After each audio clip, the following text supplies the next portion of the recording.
Recording in progress. This is Romeo and Juliet, Act 3, Scene 3.3. Yeah, 3.3. I don't know why that slide says 3.2 because I think I got the numbers slipped there. It's 3.3.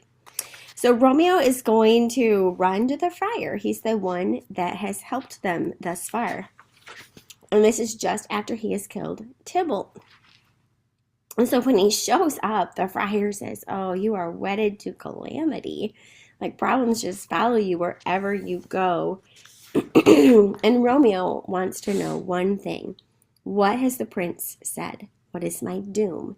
Remember, the prince earlier, Act 1, said, if you're caught fighting in the streets, you will die.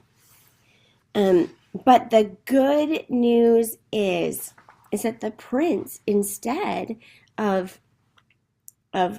decreeing that Romeo is to die, he's banished Romeo. He is to be exiled.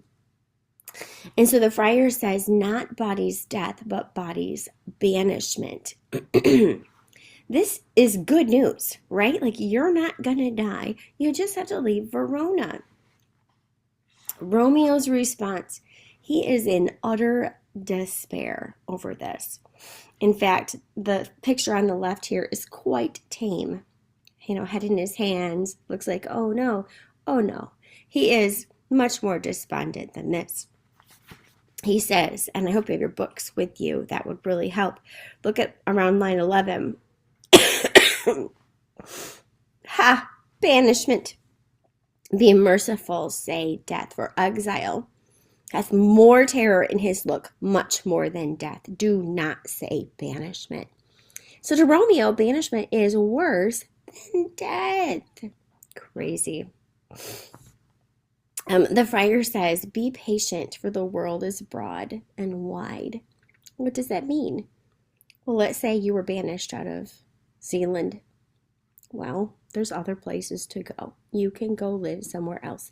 Would it be hard not to show up at your favorite places and go visit your family? Yes, but your family could go visit you, and there are other places to live.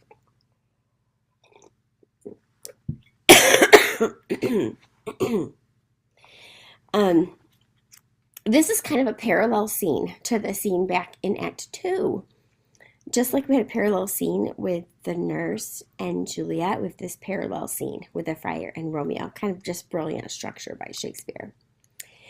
So Romeo says, if I can advance the slide, I advanced it too fast. This is what he says. There is no world without Verona walls, but purgatory, torture, hell itself. If I'm not in Verona, I'm in hell. That's what he says. Hence, banished is banished from the world. And the world's exile is death. It might as well be death, right? Like, I have to leave Verona, and I might as well die. Then banished is death mistermed. Calling death banished. If you call death banished, you cut off my head with a golden axe, and you smile upon the stroke that murders me. You're killing me. You're killing me here, says Romeo. And the friar is begging with him. He says, oh, rude unthankfulness. The fault our law calls death, but the kind prince, taking thy part, hath rushed aside the law, and turned the black word death to banishment. This is a dear mercy, and thou dost not see it. Romeo continues, it's torture, not mercy.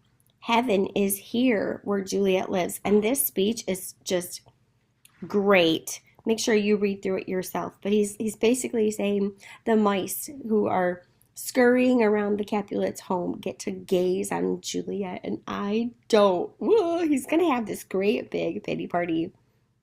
I do think that the 1968 Zeffirelli film does a good job of portraying Romeo, and I think I posted a scene. He's like flailing on the ground. He is so upset.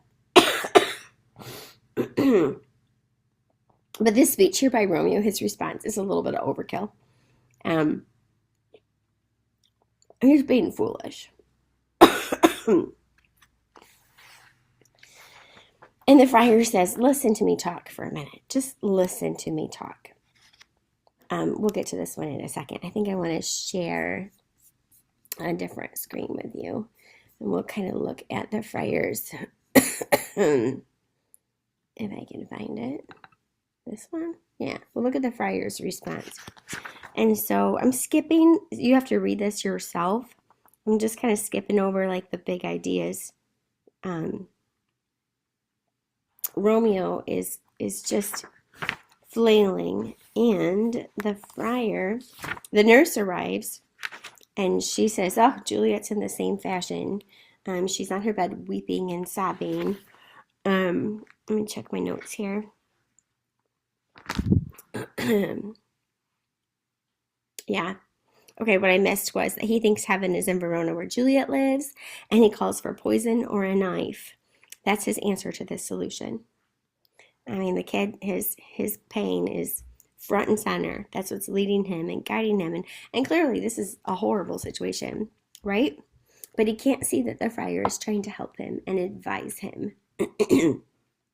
When the nurse comes, she sees Romeo on the floor. He is flailing and crying, and she essentially tells him, stand up and be a man. He is undone. And then Romeo says this bit about hating his name, which is interesting because we already looked at that idea. What's in a name? He hates his very name. He says that Juliet is crying out his name, and it's like a gun that has attacked her. And he wants to rid himself of his name if he could just rip his name out of his body. Would this change anything? Is it our name? Well, he's a Montague. It's so layered. There's so much there. So his name is a problem, isn't it? Kind of that what's in a name idea. So the friar, let me see if I can. Oh, the nurse. Where's Romeo? There on the ground with his own tears made drunk. So he's literally on the ground, which is blubbering and weeping like Juliet. And then he certainly wants to find out about Juliet, right? So he asks the nurse. But I really want to talk about the friar's speech. So about line 108. So if you can look at that with me, or I have it here on this screen. He says this, art thou a man? So there's another question about who are you, right? Are you a man? Thy form cries out, you look like a man, your body is a man's body. But he says thy tears are womanish. So you're crying like a woman. Thy wild acts, so he's clearly flailing all over the ground, denote the unreasonable fury of a beast. So you're acting like a woman and you're acting like an animal.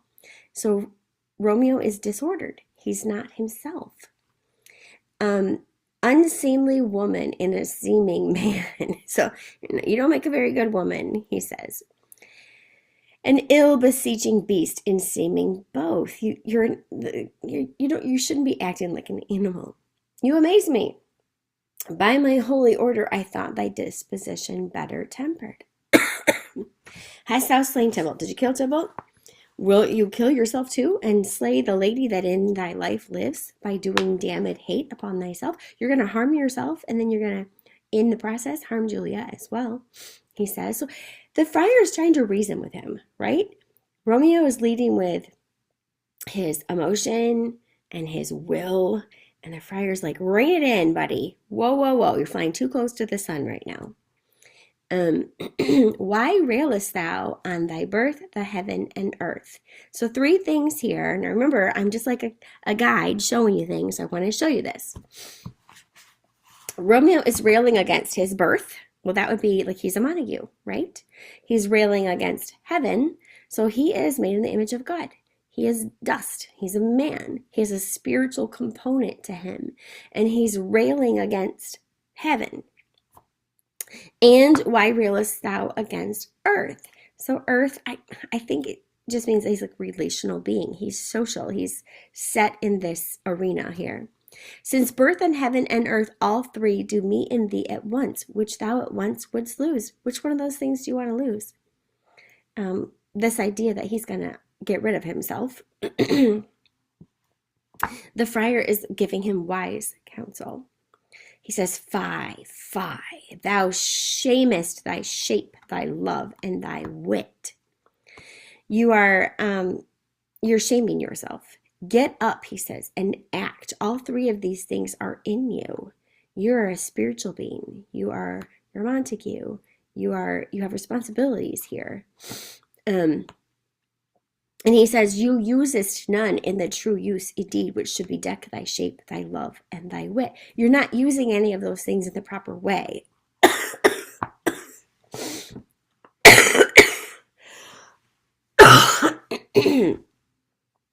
Sorry. He says, your noble shape is but a form of wax. So if you've ever been to a wax museum, you see these statues that are made out of wax.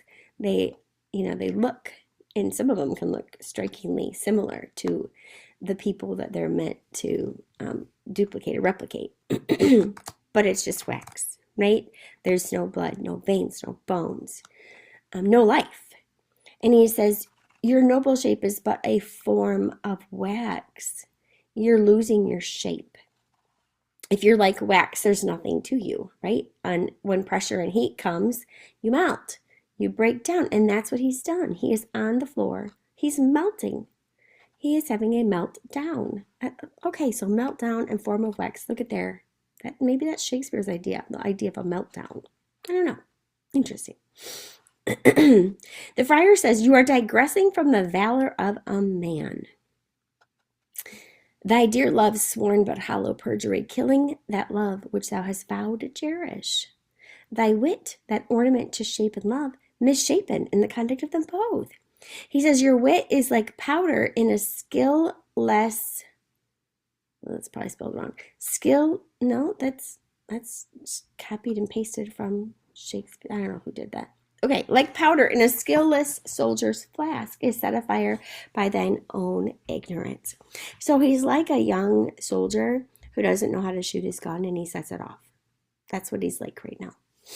And thou dismembered with thine own defense. Like you're shooting yourself in the foot. Okay, I think that's what Shakespeare's saying, because that's where it comes from. You're shooting yourself in the foot. And he says, what? Rouse thee, man. So now he's going to say all these blessings, these things that are true. He's reasoning with Romeo. He's showing him logical ways to respond. And this is hard because sometimes you have to overcome your emotions with the truth. And you have to take all of these feelings that you have that are blah, and you have to remind yourself of the truth, or listen to other people remind you of the truth. And that's what the friar is doing. He says, Juliet's alive, for whose dear sake thou wast but lately dead. Juliet's alive. There art thou happy. Be happy for that. Juliet's alive. Tybalt, who would have killed you, but you killed, you would be dead because Tybalt was after you. But that did not happen. Be happy, he says. And then he says, the law that threatened death becomes thy friend and turned it to exile. That's the third reason. There art thou happy. A pack of blessings light upon thy back. What a beautiful phrase. Happiness courts thee in her best array. But, here's that great antithesis, like a misbehaved and sullen wench. Now that word is loaded for us today. In the 1500s, 1600s, that just meant girl. Thou pouts upon the fortune in thy love. You're pouting like a little girl. Take heed, for such die miserable. Oh, this is gold. This is gold right here. This is a treasure. You're melting down. You have all these reasons to be thankful. Get yourself in gear. Stand up. Be a man. It's all good advice, right? And he says, you're like a soldier who shot himself in the foot. You're out of control. You need to rein it in. And he says, you're like a little girl who's pouting. Take heed. Oh, such good advice. Take heed. All right, I'm going to stop sharing that screen. We'll go back to the PowerPoint. If I can find it. There it is. Okay, so this next slide is just what we just read. Juliet's alive. Tybalt would have killed him, but he didn't. And the prince's lot is death. But instead, he gets this banishment, which is such a better reward. Now, what could happen here? He's got to go to Mantua. How miserable is that? And again, I just want to bring up the idea that Juliet said in Act 2, I will follow you to the ends of the earth. It's just a conundrum how this is going. And it's a tragedy. That's why it's a tragedy. It's so sad.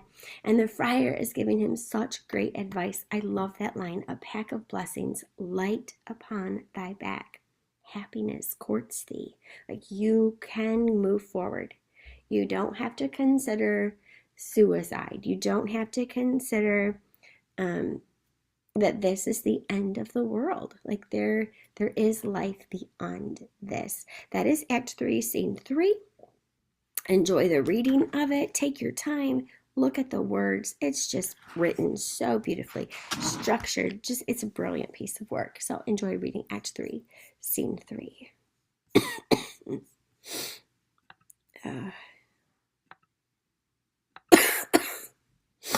How do I turn this off? Let's see. There we go. Stop.